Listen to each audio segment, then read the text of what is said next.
मैं आपकी राधिका और आप लोगों के लिए हमेशा मैं उपस्थित रहती हूँ। और सभी को मेरा वंदन अभिनंदन बारंबार प्रणाम। और सभी के लिए ललई छठ की बहुत बहुत शुभकामनाएं। ललई छठ अब आ गई है तो एडवांस में आपको शुभकामनाएं दे रही हूँ। आप लोग मेरा सपोर्ट करिए, बहुत ही अभी हम बहुत पीछे हैं, तो आप लोग से हम ये विनती करते हैं आप लोग सपोर्ट कीजिए मुझे। और मैं प्यारा सा एक गीत लाई हूँ, देखिए ललई छठ माता का गीत है ये, बहुत ही प्यारा गीत है। आप लोग सुनेंगे तब आनंद आएगा, फुल वाच करके सुनिएगा और कमेंट बॉक्स में बताइए गीत आप लोग कैसा लगा। और आप लोग लाइक भी कर दिया करें, गीत सुन लेते हैं लाइक नहीं करते हैं, कोई सपोर्ट नहीं करता है, प्लीज आप लोग सपोर्ट करिए। आप लोग का सपोर्ट ही हमारी ताकत है। तो आप लोग गीत सुनिए, बहुत ही सुंदर गीत है। कहाँ पे छठी माई नैहर तो कहाँ पे सासुर तो कहाँ पे सासुर हो सखिया कहाँ पे ओ सखिया कौन बिरिछ तारा उपजी सखिनी सब पूजय सखिनी सब पूजई हो।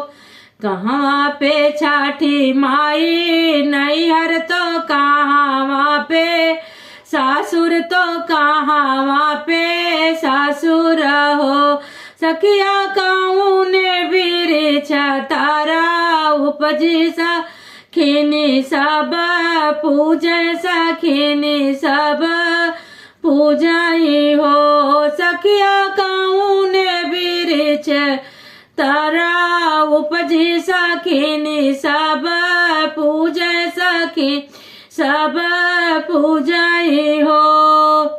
गोकुला में छठी माई नैहर तो मथुरा में सासुर तो मथुरा में सासुर हो। सखिया माहुआ बिरिछ तारा उपजी सखिनी सब पूजय सखिनी सब पूजई हो। सखिया माहुआ बिरिछ तारा उपजी सखिनी सब पूजय सखिनी सब पूजई हो।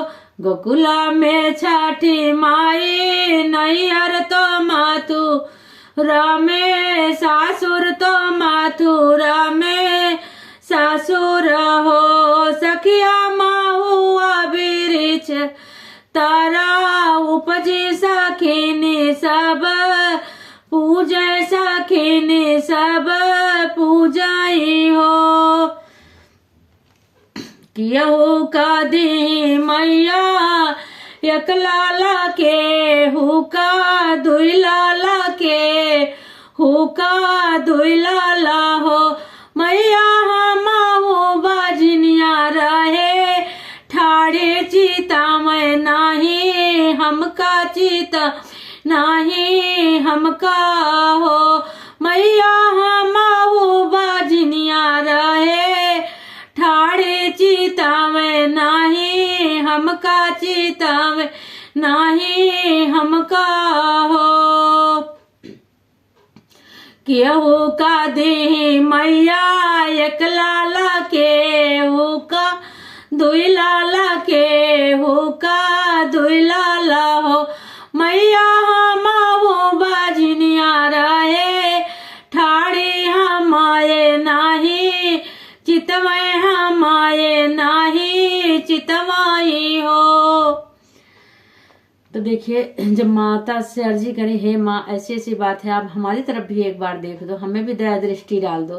तो देखिए क्या कहती है मैया, जाओ ना बेटी तू अपने ससुर घर और सजन घर और सजन घर हो। बेटी आजू के नवाए माँ हिनमा लालाना तोहरे होई है लालाना तोहरे होई है छठिया तो हो पुजबू छठिया तो हो पुजबी हो।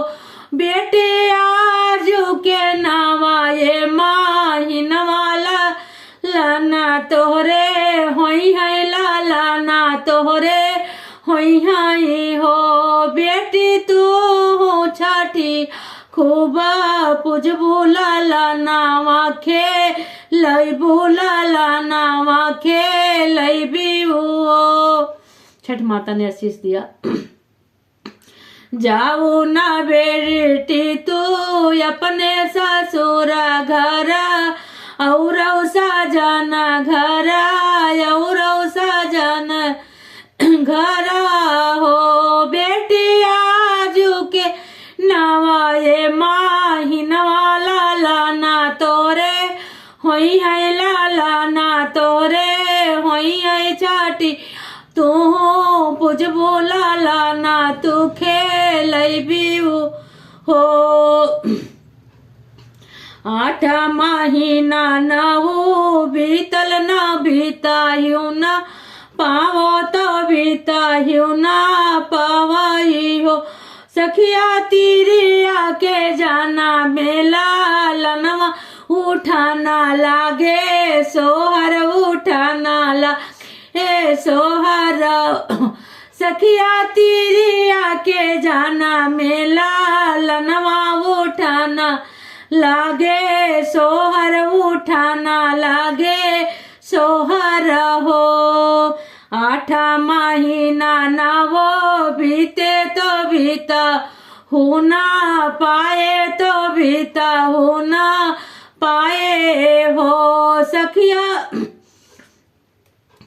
हो तिरिया के जाना मेला लनवा छठिया छठिया वही लाला ना के लावई तो लाला ना खे लावई हो।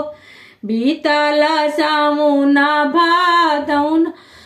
भादौना तब लाला ना के दाएं हाथे ले लिगा दिलवा तो बाए है छठिया पूजय बाए छठी पूजय हो।